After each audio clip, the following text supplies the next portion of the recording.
Assalamualaikum warahmatullahi wabarakatuh, Bapak Ibu PNS di Kabupaten Trenggalek. Setelah kemarin kami menyampaikan sosialisasi terkait dengan identifikasi pekerjaan, hari ini kami ingin sekali lagi berbagi terkait dengan tips dan trik bagaimana kita bisa mengerjakan identifikasi pekerjaan dengan tepat. Seperti itu, mengingat mulai dari sosialisasi pertama, sosialisasi ketika di Zoom meeting sampai dengan sekarang masih banyak sekali pertanyaan terkait dengan teknis pengisian identifikasi pekerjaan. Nah, kami sudah menyediakan template atau formatnya sesuai dengan yang kami sosialisasikan. Kemudian formnya juga sudah kami sampaikan dalam bentuk format Excel.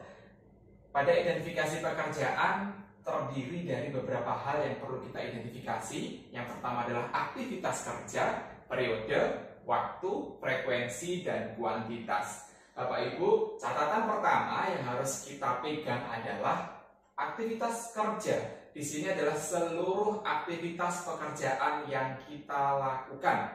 Apapun pekerjaan yang kita lakukan dalam kurun waktu 1 tahun, kita tuangkan ke dalam kolom aktivitas kerja. Kemudian yang kedua, aktivitas kerja ini nanti kemudian dipilah antara aktivitas pokok dan aktivitas tambahan. Acuan atau dasarnya apa? Bebas berdasarkan persepsi masing-masing PNS. Menurut saya aktivitas ini aktivitas pokok, menurut saya aktivitas ini aktivitas tambahan, bebas seperti itu. Aktivitas kerja sudah kita tuliskan, sudah kita identifikasi berdasarkan kelompoknya. Kemudian yang kedua, kita harus mengidentifikasi berdasarkan periodenya, periode kerjanya. Jadi setiap poin pada aktivitas kerja ini kita identifikasi periodenya. Maksudnya periode adalah pekerjaan itu kita kerjakan dalam periode apa? Opsinya ada periode harian, periode mingguan, periode bulanan, dan periode tahunan. Ada 4 opsi periode. Misalkan dari contoh yang sudah kami sediakan dan juga contoh yang kami bagikan kepada panjenengan semua. Yang pertama adalah menerima, mencatat, dan menyortir surat masuk, surat keluar, dan dokumen administrasi. Maka ini saya masukkan periode harian. Kemudian yang kedua, membantu menyediakan perlengkapan rapat. Karena rapat tidak setiap hari, biasanya seminggu ada beberapa kali, maka dalam hal periode, untuk aktivitas kerja yang kedua, saya masukkan periodenya adalah mingguan. Yang ketiga, mengelompokkan surat atau dokumen aktif dan non-aktif. Pada contoh yang kami sediakan, aktivitas yang ketiga ini adalah aktivitas yang dibutuhkan untuk menyusun laporan bulanan. Oleh karenanya, periode yang saya masukkan adalah periode bulanan. Dan yang terakhir, sebagai panitia tes CPNS, karena setahun sekali dilakukan tes CPNS, maka periodenya di sini adalah periode tahunan. Nah, pertanyaan yang mungkin muncul adalah apa dasar kita menuliskan periode pada aktivitas kerja yang sudah kita identifikasi? Lagi-lagi adalah sesuai dengan kondisi aktual pekerjaan kita masing-masing. Jadi aktivitas ini bagi saya adalah aktivitas harian, jadi saya tuliskan periodenya harian. Aktivitas ini bagi saya adalah pekerjaan seminggu beberapa kali, berarti mingguan, bulanan, dan tahunan. Jadi sekali lagi, setiap PNS bebas dan merdeka untuk mengidentifikasi apa yang muncul pada kolom yang sudah disediakan. Kemudian satu persatu kita akan mengulas per poin. Jadi kita sebutkan contoh harian, mingguan, bulanan, dan tahunan. Yang pertama, periode harian. Misalkan untuk aktivitas pertama ini, waktu, kita berbicara sekarang di kolom waktu. Waktu yang dibutuhkan adalah 5 menit. Oke, ada beberapa hal yang perlu digarisbawahi, yang perlu kita ingat-ingat ketika kita memasukkan satuan waktu. Kata kunci yang pertama adalah satuannya harus dalam bentuk menit. Sekali lagi, satuannya harus dalam bentuk menit. Kemudian yang kedua, waktu yang dimaksud di sini adalah waktu murni. Maksudnya waktu murni adalah waktu yang memang kita gunakan untuk melakukan pekerjaan itu. Tidak ada pekerjaan atau kegiatan-kegiatan tambahan. Jadi murni waktu yang kita gunakan untuk melakukan kegiatan atau aktivitas kerja itu. Dan yang ketiga, waktu di sini adalah waktu yang kita butuhkan untuk mengerjakan satu siklus pekerjaan. Kalau kita susah untuk memahami maksudnya satu siklus pekerjaan, kata gantinya adalah waktu yang kita butuhkan untuk menghasilkan satu output. Satuannya adalah menit. Kemudian frekuensi. Kami merekomendasikan, karena banyak kebingungan terkait dengan frekuensi ini, untuk periode harian, frekuensinya diisi satu saja. Jadi semua kegiatan harian, frekuensinya diisi satu saja. Kemudian yang terakhir terkait dengan kuantitas atau output. Maksud kuantitas atau output ini adalah luaran yang dihasilkan dari aktivitas kerja yang kita lakukan. Bentuknya dalam apa saja? Bisa dalam bentuk dokumen, bisa dalam bentuk laporan, bisa dalam bentuk aktivitas seperti itu. Jadi berdasarkan contoh, misalkan di sini saya masukkan kuantitasnya adalah 20.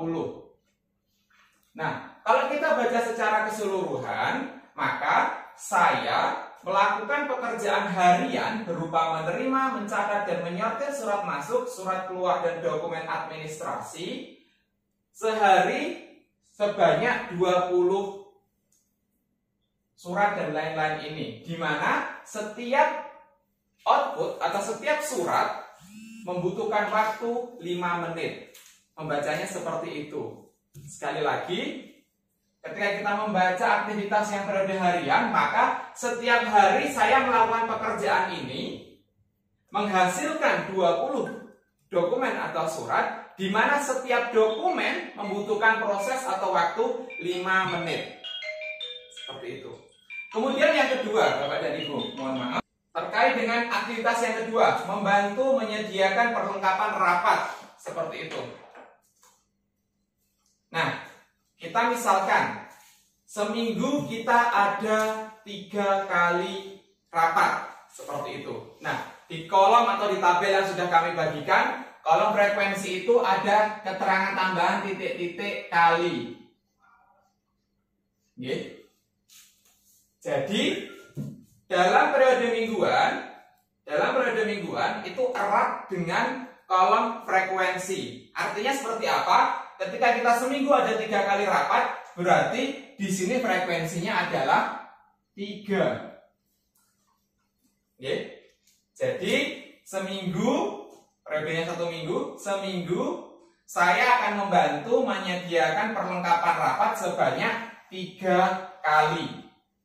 Kemudian waktu di sini, tadi kata kuncinya ada 3, satu siklus pekerjaan. Setiap kali saya membantu untuk menyediakan rapat, saya butuh waktu berapa menit? Jadi misalkan butuh waktu 15 menit. Seperti itu.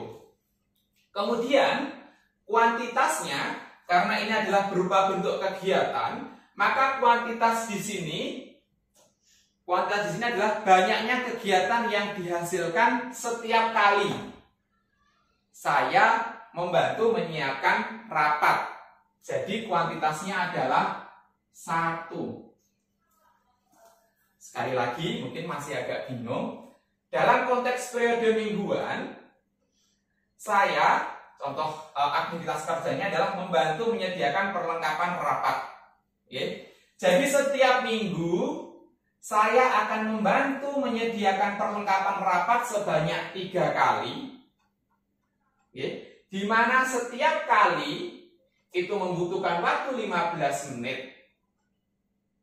Kemudian output ketika frekuensi lebih dari 1, maka output di sini adalah output setiap frekuensi. Sekali lagi, ketika frekuensi lebih dari 1, maka output yang dimasukkan di sini adalah output atau luaran atau dokumen ataupun laporan yang dihasilkan setiap kali ini. Jadi setiap kali saya menghasilkan satu kegiatan seperti itu. Kemudian yang ketiga, periode bulanan. Ada aktivitas mengelompokkan surat atau dokumen aktif dan dokumen non-aktif. Setiap bulan, misalkan waktu yang dibutuhkan adalah untuk mengelompokkan surat dan dokumen aktif dan non-aktif ini misalkan 30 menit. Nah, setiap bulan saya akan melakukan pekerjaan pengelompokan ini sebanyak 2 kali. Hasilnya adalah 1 laporan. Artinya, untuk menghasilkan 1 laporan ini, saya melakukan pekerjaan pengelompokan sebanyak 2 kali. Di mana setiap kali pengelompokan butuh waktu 30 menit. Sekali lagi, untuk menghasilkan pengelompokan surat setiap bulan yang menghasilkan 1 kali laporan atau 1 laporan, saya butuh waktu, saya akan melakukan kegiatan sebanyak 2 kali dalam 1 bulan, di mana setiap kali membutuhkan waktu 30 menit. Kemudian yang keempat atau yang terakhir, aktivitas kerja sebagai panitia CPNS ini adalah periodenya tahunan. Oke, misalkan waktu di sini saya masukkan di situ kalau nggak salah 480 menit. Kemudian frekuensinya 4, outputnya adalah 1. Cara membacanya adalah setiap tahun saya akan 1 kali membantu menjadi seorang panitia CPNS, di mana di sini 4 ini adalah maksudnya 4 hari. Oke. 4 frekuensi 4 kali itu adalah 4 hari. 4 hari menjadi panitia CPNS. Di mana setiap hari butuh waktu 480 menit. Nah, seperti itu sedikit panduan atau tips atau penjelasan ulang terkait dengan bagaimana kita bisa mengidentifikasi pekerjaan dengan tepat. Terima kasih atas perhatiannya. Apabila ada yang kurang jelas, kita bisa lanjutkan pada video-video berikutnya atau diskusi-diskusi selanjutnya. Terima kasih.